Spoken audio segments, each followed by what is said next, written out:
part of the Education and Communities Committee. This meeting has been held remotely and also in person and will be filmed and recorded for live and subsequent broadcast available through the Council's website. Take these feet today. The Council is a data controller under the General Data Protection Regulations and Data Protection Act 2018. We broadcast and record Council meetings in order to fulfil our public trust obligation to enable members of the public to observe the democratic process. Data collected during the process will be retained in accordance with the Council's published policies available through the Council's website. Members of the Council are reminded that they should follow the Council's established meetings protocols, including around the use of the chat facility, and comments made in the chat facility are visible to all participants in the meeting, which may include members of the public who have received invites to the meeting. And I'll go for apologies, substitutions, declarations of interest. Diana. We have no apologies for absence for this part of the meeting. The later education business, we have apologies from Reverend Burt, Mr Doherty, who are the church representatives, and Ms MacDonald, who is the parent representative. The Convener will now move to an attendance roll call before proceeding to the declarations of interest. Can the following members please indicate if they are present at the meeting either in person or remotely? Councillor Armstrong. Present in the chamber. Councillor Brennan. Present in the chamber. Councillor Clonkerty. In the chamber. Councillor Elliott. Present in the chamber. Councillor Maguire. Present. Councillor McVeigh. Chamber. Councillor Nelson. Councillor Quinn. Present remotely. Councillor Reynolds. Present remotely. Councillor Robertson. Present in the chamber. Councillor Wilson. Present remotely. Are there any declarations of interest?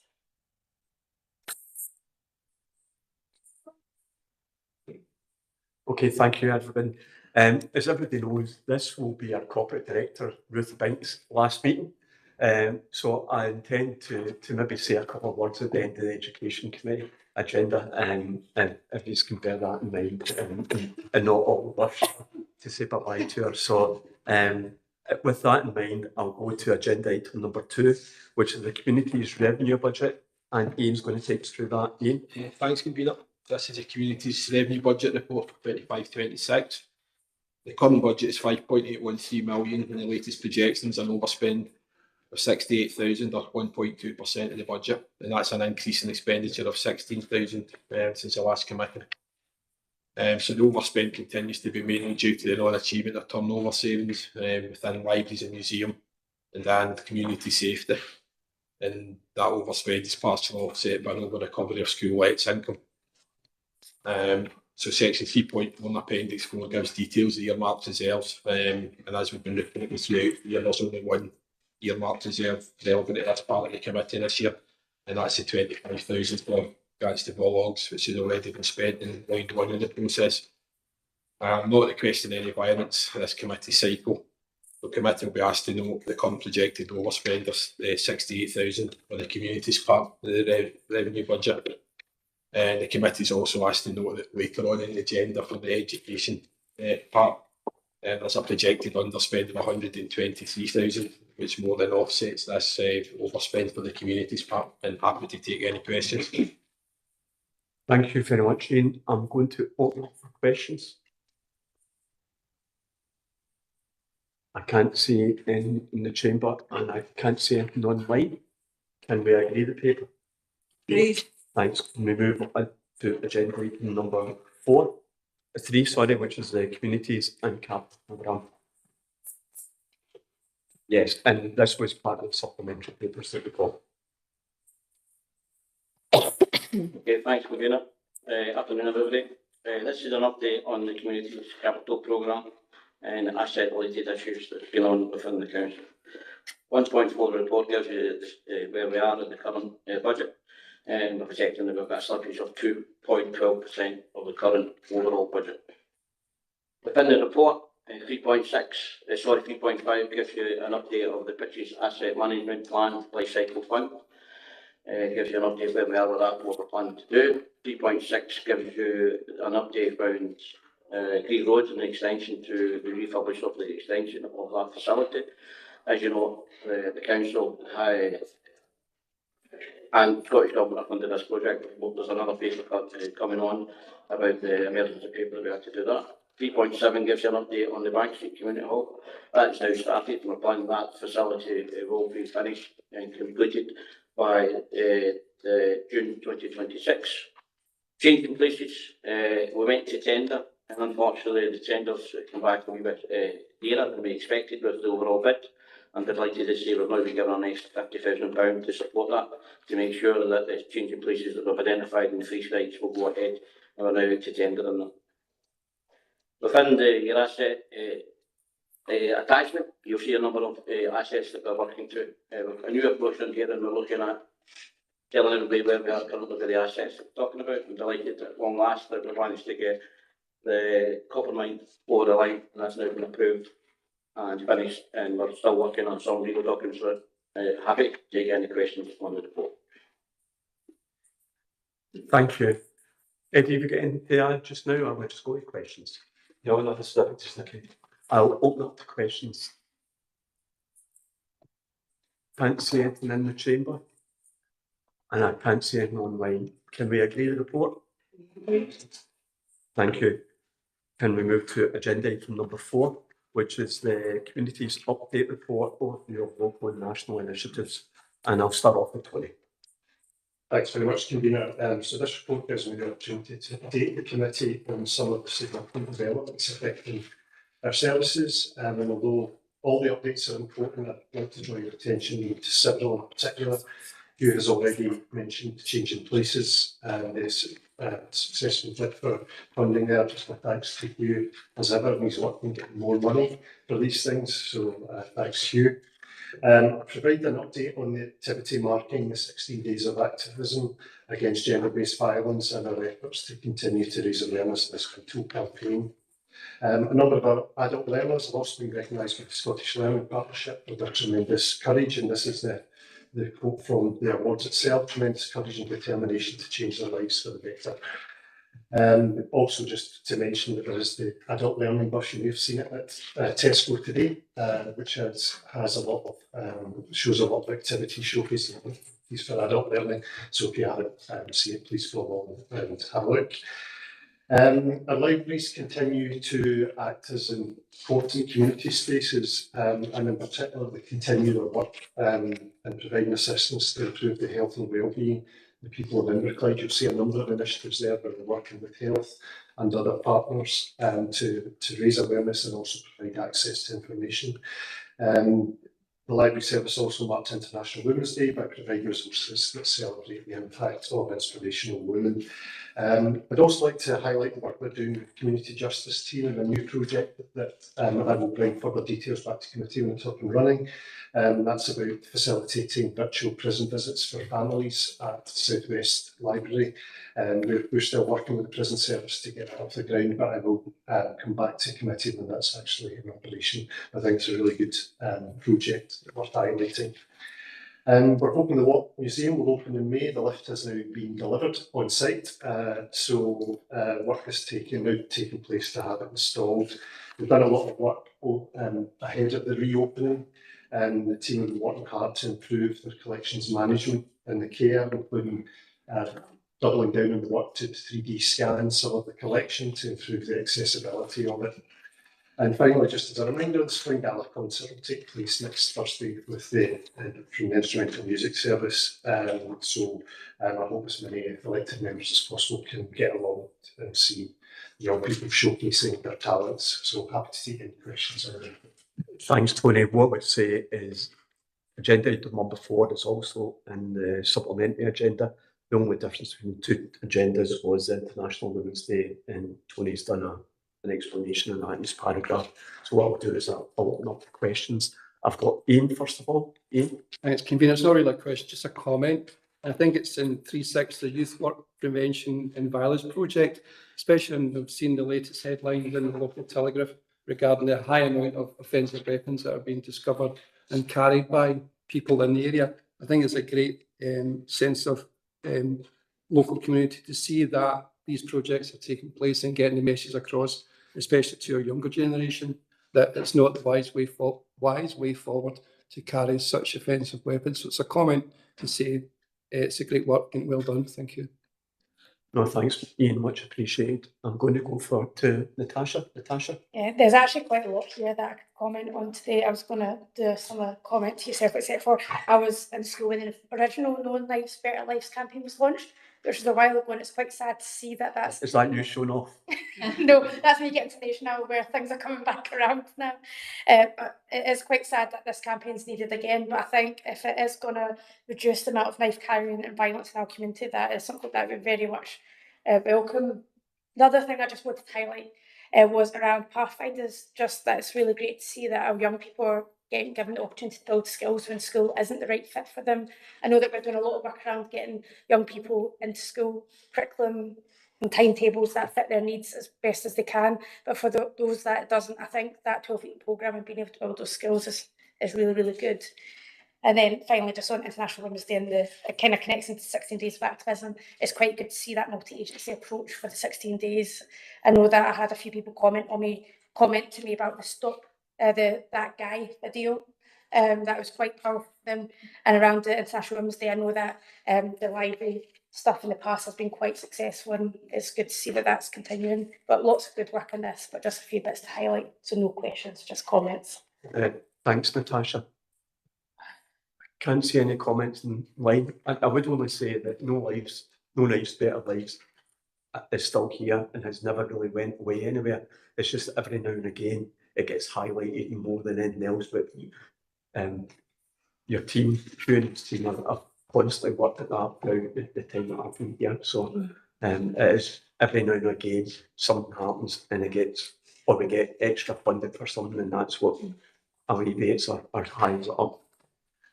With that, can we agree the report? Thank you. And again, can we move to agenda item number 5, which is on the Reeve Road, I believe. Use of delegate powers. Eddie, you're going to take us through this? Yeah, thanks, Convener. Report updates the committee on the use of power delegated to the Chief Executive to progress the Reeve Road Community Centre extension and refurbishment project and issue an acceptance for the contract. The report provides the background to the project, which the committee are already familiar with, having received regular update progress reports as part of capital programme reporting. And they confirmed £700,000 Scottish Government external funding support linked to the early adopter of the programme. The external funding is allowing the facility to be extended, and I've outlined the appendices. The council funding has been added to expand the scope of the project. There is wider fabric improvements to the existing building, including photovoltaic panels, which addresses not only the areas of the building highlighted as the need for investment through the recently completed condition survey, but also aligning the council's net zero action plan and the commitment to consider retrofit opportunities as part of all capital programme activity involving refurbishment or life cycle replacement and upgrade works. The external improvements are also being made to provide car parking, which the building doesn't have, and access improvements generally in the building, as outlined in Appendix 1B. That's the committee note of the report, and I'm happy to answer any questions. Thank you. I'm going to bring Natasha in first. Natasha? Yeah, I was debating which item to come in on Reeve Road because I'm aware it's mentioned at least 3 different times throughout the whole report. But first of all, thank you to officers and those who have really brought this all together. It's been great to see something like this being done for Reeve Road Community Centre, and this report's really good to actually see the layout plans, because I know that's something that me, Tommy and John have all been asked is what is it going to look like, and all you've been asked that as well at the community council meetings. News of the car park is going to be very welcome, or was very welcome to the community council, but in the wider community as word gets out, I'm very certain that that's going to be one of the big highlights, because I know that one of the pressures in that area is on parking. So that coming on the next item on this, again, I just want to say that the early adopter funding and the changing places funding and all the different elements that are going into the centre are creating a really great facility for the area, and I know that Boglestone has been a good success, so I'm really looking forward to seeing the updates on it. I know that there's been the beginnings of work, but thank you for bringing this forward for us, and also thank you that this is going to be a future-proof building with a net zero link, and with the retrofit, it means that this building will hopefully be future-proof for our area. And we've seen that with the King George King George building that we've got for Glasgow. But that's been a really good success there. So it's great to see this, and I'm really excited to see what it's going to do for the whole of the area it's going to serve, because as much as it's going to serve the ward that I'm in, I know that it will serve those out with that ward as well as it becomes a bigger hub. So thank you. Thanks, Natasha. Although we did say to Eddie that we'd never mention the King George building ever again at this committee, but we do realise how much expense went into that building in order to make it net zero, and hopefully we'll only be not to the great expense to that one, but hopefully at least you can see it's going to be an excellent community facility for the people in the South West of Grey. Bobby. Thanks, Convener.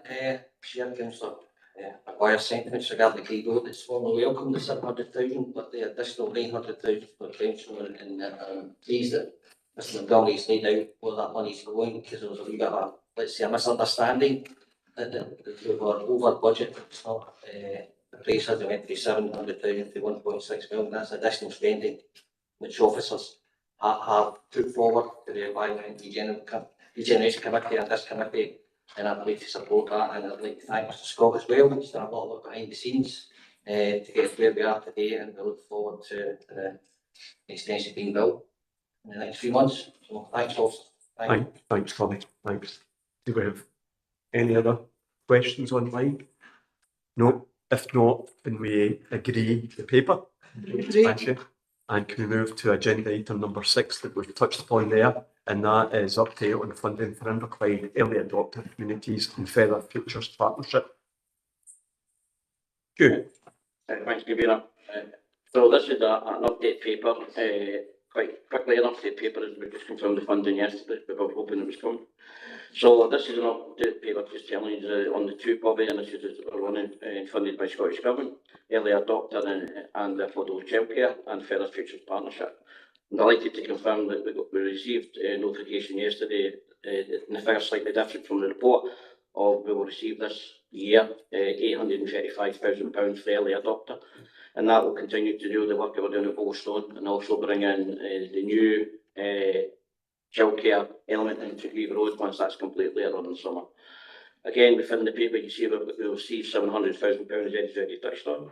I'm also delighted to say that we've also received notification from Scottish Government that we'll receive £326,000 to continue the work that we're doing through Further Futures, and that will be based at the Glasgow Community Hub. Some of that might strain into Grieve Road as we go forward, but we're delighted to take that. Happy to get any questions on them. Thank you, Hugh. I'll go to Elizabeth first. Elizabeth. Thank you. Thanks very much. That's great, because my question is going to be, have we had the funding confirmed? But obviously we've had the funding confirmed and it's more than we were asking for. Did we ask for more, or did they just give more? First story there. Tell me more. So it was a reduction from last year because we had an underspend, but the underspend is based on what we put in for the end of project cost, so that the cost anything of any redundancy or anything for any project. So we were only offered that, but we went back and looked at bringing in the summer programme activities and also our overheads for end of project 27. So we agreed to give us that, and that's why we brought it up. So we're down probably about 75,000. But we're happy with that. We'll bump that into our programme. Okay. Okay. Okay. That's fine. I think the amount we originally asked for, we didn't get. So, but what we have got is we've got add-ons since that point. Would that be fair? They come back and gave us a flat line of less than what we got last year. But I went back and challenged that, and they gave us more money to make sure it's achievable with what we're trying to do. Okay. Well done for that. And so basically we did ask, we kind of went back and did ask for more. Right, okay, so we've got more on the back of a request. Yeah. Well done. Can't see anything online. Can't see anything else on the chamber. Again, just good work for all concerned, and our communities will benefit from this as well. So well done to everybody. And with that, can I go? That's the end of the community's business. Was that okay, Francesca? Does it feel right, does it? So thank you. That was, thanks, last community's agenda. So we'll see her again at 4 o'clock for our last education part of the agenda.